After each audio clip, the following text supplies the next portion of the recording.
Hi, everyone. So today we're going to be talking about logarithms, and I know that you've been very interested to know what this means because I've been mentioning it a lot in the last couple of weeks. But so let's look at an example of something we've been working on. How long will it take? So how long will it take to double a $1,000 investment if the money is invested in an account earning 10% annual interest? All right, so that's our formula. A sub 0 equals times 1 plus r to the t. And to make it a function, it's a at t equals. All right, so our initial value is 1,000. We do 1 plus r. Remember, we always put that rate as a decimal. So 1 plus r is 10%, 1.10 to the t power. And it's asking how long will it take to double. So we actually want the outcome to be $2,000. All right, so we could simplify this and divide by 1,000. Remember, we can't multiply the 1,000 to the 1.10 because that's not the proper order of operations. So our revised equation is 2 equals 1.10 to the t power. Okay, so how do we get rid of a variable that's an exponent? Well, if the bases are the same, then we have a method for solving, like we learned yesterday. But these bases, these numbers are not the same. So for now, we'd have to guess and check. But there is a mathematical way to get rid of an exponent that's a variable. So that's where logs come in. Here's another example. How do we solve 2 to the x equals 25? Well, again, yesterday we learned that if the bases are the same, or we could make the bases the same, then we could find x. Well, we can't. So let's think about what we solve for x in other equations. So let's think about this. 2 plus x equals 25. 2 is being added to x. To solve for x, we subtract 2. Okay? 2x equals 25. How do we solve for x? Well, it's being multiplied to x, and we divide by 2. X squared equals 25. How do we solve for x? Well, we take the square root of x. These are actually all called inverse operations. Generally speaking, we use inverse operations to solve equations, and that's important for you to know. The inverse of an exponential function is a logarithm. So logarithm, we call it a log for short, L-O-G, log, okay? So what is a log? A log is a way to undo, that's my word, undo an exponential function. A way to undo an exponential function.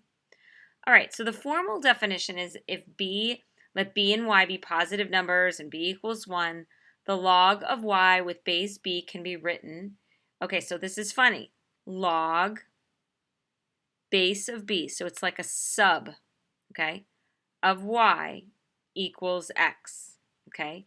So this is the base, it's a subnote, okay? If I want to write that as an exponent, it means b to the x equals y. Okay, so that's the log. All right, but what is a log really in my words? Okay, a log is the power to which a number must be raised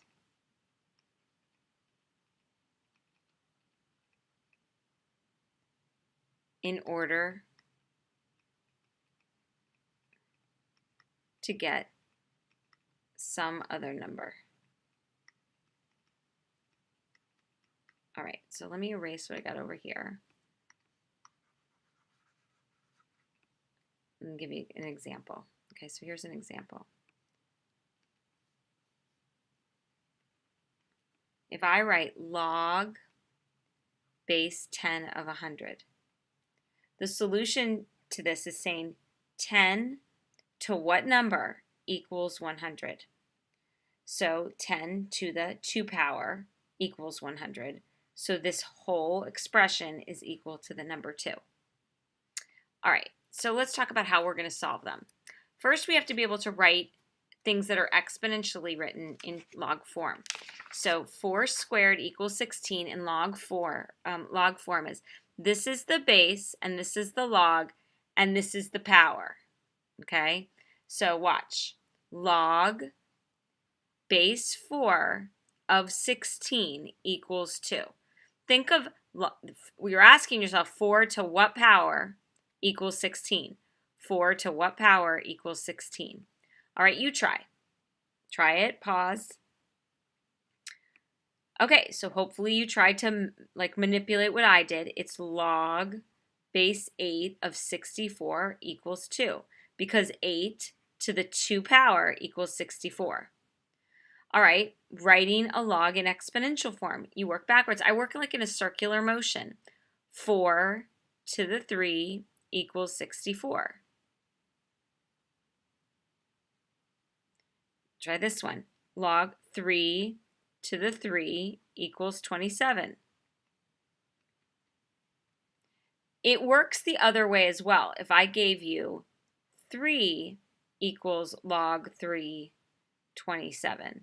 You can work backwards. I tend not to, but 3 to the 3 equals 27.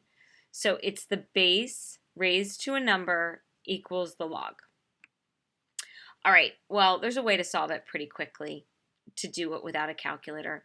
So our example, log base 7, 49. I set it equal to k. You could set it equal to x. I guess it doesn't really matter. Actually, why don't we use x so that you guys don't get confused? You like that variable. So we're going to set it equal to x, and then you write it exponentially to find the value of the log. So 7 to the x equals 49. So ask yourself, x has to be what power? 7 to what power gives me 49? So the answer is 2. All right, let's try another. Set it equal to x. 2 to the x equals 16. This is why we learned about making the bases the same. You can make 16 the same base. It would be 2 to the x equals 2 to the 4, or you might just see that x is 4, knowing what we've been talking about. So x equals 4. All right, they get a little bit harder. Log base 2, so we're going to set it equal to x. Log base 2 of 1/8 equals x. So 2 to the x equals 1/8. 2 to the x equals 1/8. Okay, so that's what we were talking about yesterday, making the bases the same.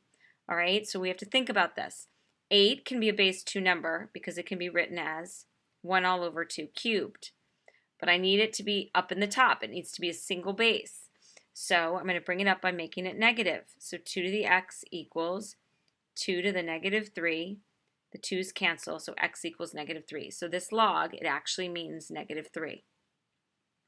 All right, a little bit harder. Let me make it bigger. Log base 5 of 5 to the 1/2 power. All right, we're going to set the whole thing equal to x.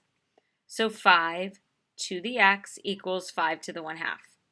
5 to the x equals 5 to the half. Bases cancel, so x equals 1/2. All right, let's try a couple harder ones. Log base 5 to the square root of 5. All right, well, I'm going to write this as log base 5 at 5 to the 1/2 because it'll be easier, equals x. So then I write it exponentially, so 5 to the x equals 5 to the 1/2.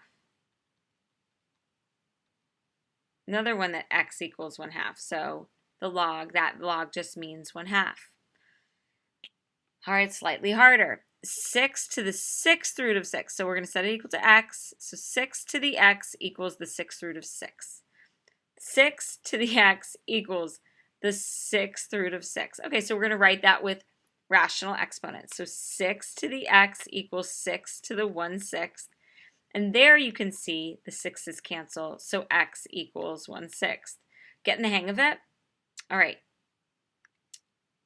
Set it equal to x, the next one. So 7 to the x equals 1.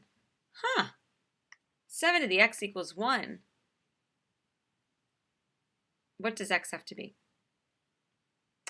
Hopefully you're saying 0. And this is a really, really important log. It's a special law of logs. Any log to a base of any number, I'll call the base b, where there's a 1 right here, evaluates to 0, because the only exponent that's going to give me a value of 1 besides 1 is a base an exponent of 0. So that's good to know. Oh, let's try the next one. Set it equal to x log base 7 of negative 7 equals x. So 7 to the x equals negative 7. 7 to the x equals negative 7. Well, if I make x negative 1, it's 1/7. And you may remember when we talked about exponential values, there's no way for me to get an exponent that is negative, to give me a negative number. That's going to give me a negative number. It'll make a fraction. So this is actually undefined. You can't have a negative right there in the log.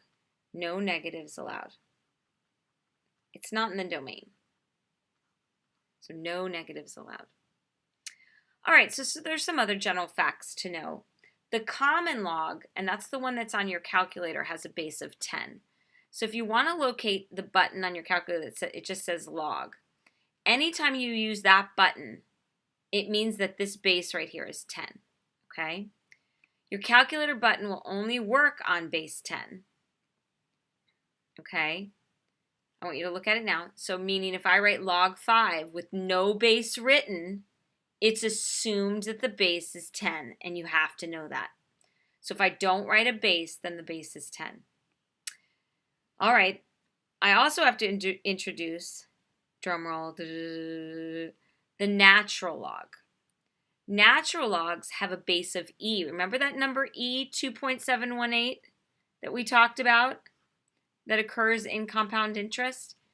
E I called the natural number. If a log has a base of e, it means that the base is that number e. But there's one thing, other tiny little thing you need to know. We don't actually write log with a base of e. We would never write log base e. We gave it its own cool name, just like we gave it its own number. We use the name or the symbols ln to mean log base e. So when you see ln, just like that, you know that it means log with a base of e. And we're going to talk more about that. Don't let ln scare you. It's just another way of writing a log, the word log.